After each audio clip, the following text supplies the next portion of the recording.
how electoral bonds work and why they face criticism। तो चलिए देखते हैं कि इलेक्टोरल बॉन्ड क्या है, क्यों अभी उसका आप देखोगे क्रिटिसाइज किया जा रहा है, क्या कारण है। चलिए विस्तार से समझते हैं। देखिए इंपॉर्टेंट न्यूज़ है, लगातार 1-1.5 महीने से न्यूज़ में है, तो याद रखिएगा। अब इलेक्टोरल बॉन्ड क्या होता है? ऐसा कुछ बॉन्ड होता है जिसके द्वारा आप राजनीतिक पार्टियों को पैसा दे सकते हैं। स्टेट बैंक इस प्रकार के बॉन्ड को इशू करता है। तो चलिए देखते हैं कि इलेक्टोरल बॉन्ड होता क्या है। सबसे पहले अभी न्यूज़ में क्यों है ये समझ लीजिए। न्यूज़ में इसलिए है, सुप्रीम कोर्ट ने एक याचिका की सुनवाई करने के लिए सुप्रीम कोर्ट तैयार हो गया है, जो किससे संबंधित है? इलेक्टोरल बॉन्ड स्कीम 2018 से संबंधित है। देखिए सुप्रीम कोर्ट के पास एक याचिका पहुंची थी, उस याचिका पर सुनवाई करने के लिए सुप्रीम कोर्ट तैयार हो गया है। वो याचिका किससे रिलेटेड है? वो याचिका बेसिकली इलेक्टोरल बॉन्ड से रिलेटेड है, इसलिए ये न्यूज़ में है। इस न्यूज़ को कवर करने से पहले थोड़े बैकग्राउंड की चर्चा हम कर लेते हैं। अगर हम भारत की बात करें तो इस कानून के बनने से पहले, इलेक्टोरल बॉन्ड स्कीम 2017-18 के पहले भारत में क्या था कि अगर आप किसी पॉलिटिकल पार्टी को चंदा देना चाहते हो तो आपको क्या था कि अगर आप 20,000 रुपये से कम चंदा देते हो तो आपको सोर्स ऑफ फंड या सोर्स ऑफ इनकम नहीं बताना पड़ता था। मतलब ऐसा हुआ कि अगर आप 20,000 रुपये से अधिक चंदा देते हो, 25,000 रुपये देते हो, तो आपको चंदा देते समय उसका सोर्स ऑफ फंड या सोर्स ऑफ इनकम बताना पड़ेगा कि ये पैसा हमारे पास कहाँ से आया, पहली चीज़। लेकिन आप अगर 20,000 रुपये से कम चंदा देते हो तो इसका मतलब क्या हुआ कि आपको सोर्स ऑफ फंड या सोर्स ऑफ इनकम नहीं बताना पड़ेगा। इसका नुकसान क्या हुआ? बड़े पैमाने पर ब्लैक मनी को वाइट किया गया राजनीतिक पार्टियों को फ़ायदा पहुंचाकर। कैसे? जैसे किसी व्यक्ति को चंदा देना है तो 20,000 से या 20,000 रुपये तक की किस्तें देता रहता था समय समय पर। तो इससे क्या हुआ? इससे ये हुआ कि उसको सोर्स ऑफ इनकम नहीं बताना पड़ा कि हमारे पास ये पैसा कैसे आया। इसका भारत में बड़े पैमाने पर विरोध हुआ, इसलिए सरकार ने 2017-18 में इलेक्टोरल बॉन्ड की शुरुआत की। तो चलिए देखते हैं कि इलेक्टोरल बॉन्ड स्कीम या इलेक्टोरल बॉन्ड क्या होता है।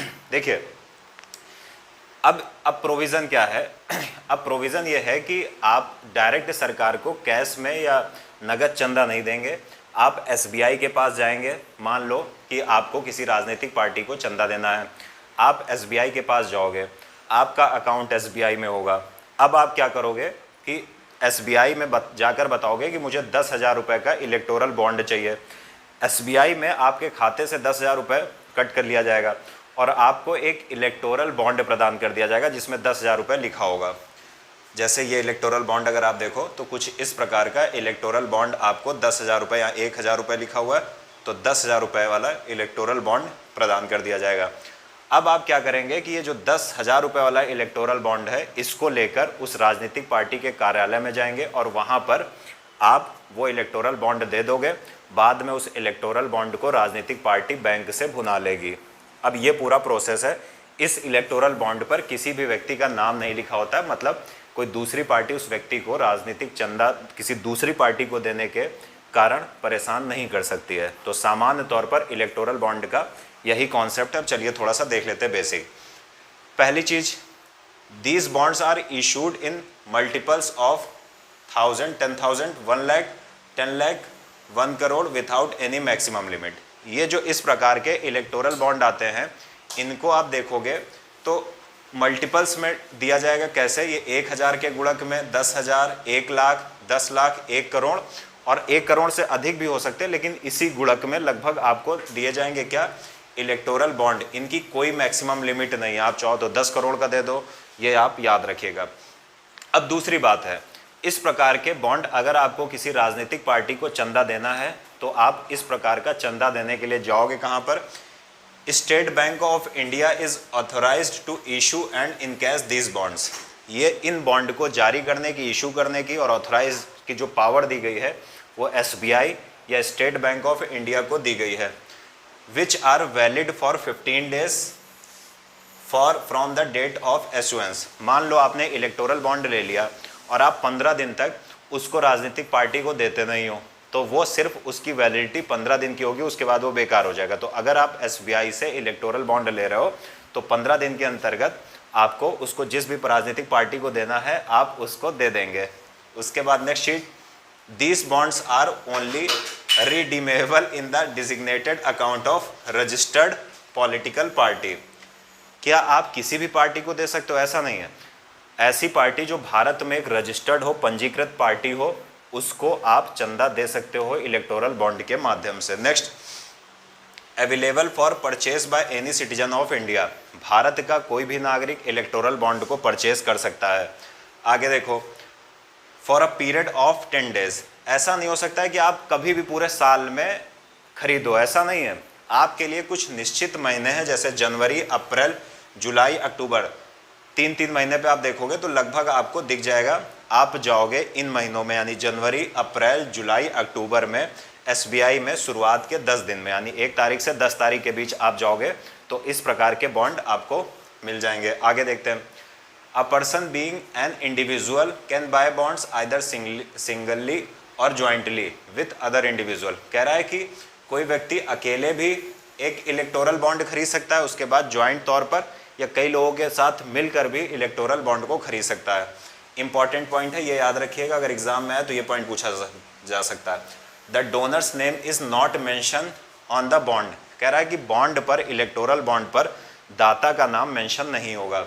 आगे देखते हैं, the central idea behind the electoral bonds scheme was to bring about transparency in electoral funding in India. कह रहा है कि इस बॉन्ड के माध्यम से बेसिकली उद्देश्य ये था कि भारत में ट्रांसपेरेंसी लाई जाए। इसमें इलेक्टोरल बॉन्ड में किसी भी व्यक्ति का नाम नहीं लिखा था, तो कुछ इसके प्रमुख उद्देश्य थे लाने के, लेकिन अगर भारत में कोई काम होता है तो आलोचना जरूर होती। तो चलिए चलते हैं, अभी देखते हैं अब इसको क्रिटिसाइज क्यों किया जा रहा है। Contradicting it's basic idea. कह रहा है जो इसका मूल विचार है उसी मूल विचार से ये विरोधाभासी प्रभाव रखता है। जैसे सबसे मेन कारण क्या है, it does the exact opposite of what it was mean to do. कह रहा है कि इसका मुख्य उद्देश्य था ट्रांसपेरेंसी लाना, पारदर्शिता लाना, लेकिन ये ठीक इसके विपरीत प्रभाव दिखा रहा है। कैसे? Critics argue that the anonymity of electoral bonds is only for the broader public and opposite parties. जो इसके आलोचक हैं वो ये बात करते हैं कि आप इसको ध्यान से देखो कि कहा जा रहा है कि जो भी किसी राजनीतिक पार्टी को चंदा दे रहा है उसके साथ एनोमिटी हो, अनामिता बनी रहे, उसका नाम उजागर ना हो। क्योंकि मान लो कोई व्यक्ति अगर कांग्रेस को चंदा दे रहा है तो हो सकता है कि भाजपा उसको परेशान करे, भाजपा को दे रहा है तो हो सकता है कांग्रेस परेशान करे। लेकिन जो इसके आलोचक हैं वो कहते हैं कि ये चंदा किसने दिया है ये केवल किससे छुपाया जाता है, अपोजिट यानी जो विपक्षी पार्टीज हैं उनसे, साथ ही साथ ब्रॉडर पब्लिक से, यानी पब्लिक को भी नहीं पता चलता है कि ये चंदा किसको मिलने वाला है। तो इस बात पर फोकस करना कि ये चंदे की अगर हम बात करें तो कहा जा रहा है कि सरकार को तो पता ही चल जाएगा कि ये चंदा किससे मिल रहा है। क्यों? क्योंकि आप देखोगे अगर SBI से कोई व्यक्ति चंदा ले रहा है, SBI आती है RBI के अंतर्गत, तो सरकार चाहे तो RBI से जानकारी निकाल लेगी, SBI से जानकारी निकलवा लेगी। तो कहा जा रहा है कि ये जो अनामिता या एनोमिटी जो वर्ड यूज हो रहा है, एनोनिमिटी जो वर्ड यूज हो रहा है, ये बेसिकली पब्लिक को नहीं पता चलता है कि किसने चंदा नहीं दिया है, और अपोजिट या अपोजिशन पार्टीज को नहीं पता चलता है किसने चंदा नहीं दिया है। तो इस बात पर विशेष तौर पर फोकस करना। नेक्स्ट, इसकी आलोचना क्यों हो रही है?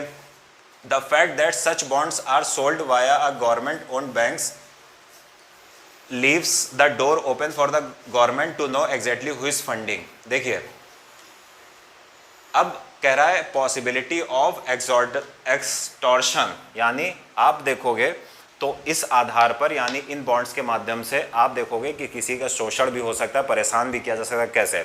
क्योंकि अगर सरकारी बैंक से इस प्रकार के इलेक्टोरल बॉन्ड SBI से खरीदे जा रहे हैं तो सरकार को तो आराम से ही पता चल जाएगा कि फंडिंग कौन कर रहा है। Next point, a blow to democracy. लोकतंत्र के लिए खतरा क्या है? Through an amendment to the Finance Act 2017, the Union government has exempted political parties from disclosing donations received through electoral bond. कह रहा है कि जो फाइनेंस एक्ट 2017 में अमेंडमेंट किया गया था, इसके माध्यम से पॉलिटिकल पार्टीज़ के लिए फ़ायदा क्या हो गया कि वो अब अपने जो डोनेशंस हैं जो वो इलेक्टोरल बॉन्ड के माध्यम से रिसीव करेंगी, अब वो उसको क्या करेंगी, वो उसको उजागर या डिस्क्लोज नहीं करेंगी कि उनको कितना, किसके द्वारा कितना फंड चंदा दिया गया। तो इस बात को थोड़ा सा फोकस करना। आगे कह रहा है कंप्रोमाइजिंग राइट टू नो, जानने के अधिकार को ये इलेक्टोरल बॉन्ड कंप्रोमाइज करते हैं। चलिए कैसे ये देखते हैं। The Indian Supreme Court has long held that the right to know especially in the context of election is an integral part of the right of freedom of expression। Supreme court पहले ही कह चुका है कि जो right to no है, जानने का अधिकार है, वो आर्टिकल 19 के अंतर्गत जो right to freedom of expression है 19(1)(a) उसका एक इम्पॉर्टेंट भाग है। यानी राजनीति अगर हम चुनाव में देखें तो प्रत्येक जो वोटर है उसको पता होना चाहिए कि वो जिस व्यक्ति को वोट दे रहा है उसके बारे में सारी जानकारी, यानी राइट टू नो का अधिकार है। उसकी संपत्ति कितनी है, उसकी इनकम कितनी है, ये सब कुछ जानने का अधिकार होता है किसी भी वोटर का। अब ये जो राइट टू नो है, भारत के संविधान के माध्यम से जो right to freedom of expression है, freedom of speech and expression है, उसके अंतर्गत राइट टू नो आता है। यानी प्रत्येक वोटर को, जिसको भी वो वोट दे रहा है, उसके बारे में सब कुछ जानने का अधिकार है। लेकिन इलेक्टोरल बॉन्ड के माध्यम से जब सारी प्रोसेस हो रही हैं तो आप देखोगे कि उस अधिकार का वायलेशन हो रहा है। क्यों? क्योंकि उस व्यक्ति को या अपोजिशन पार्टी को, छोड़ दो, व्यक्तियों की बात ले लो, हमारे और आपके जैसे वोटर, उनको पता नहीं चल रहा है कि इन पॉलिटिकल पार्टीज़ को इलेक्टोरल बॉन्ड के माध्यम से चंदा कौन दे रहा है। तो ये इसकी कुछ क्रिटिसिज्म है। उम्मीद है ये न्यूज़ आपको समझ में आ गई।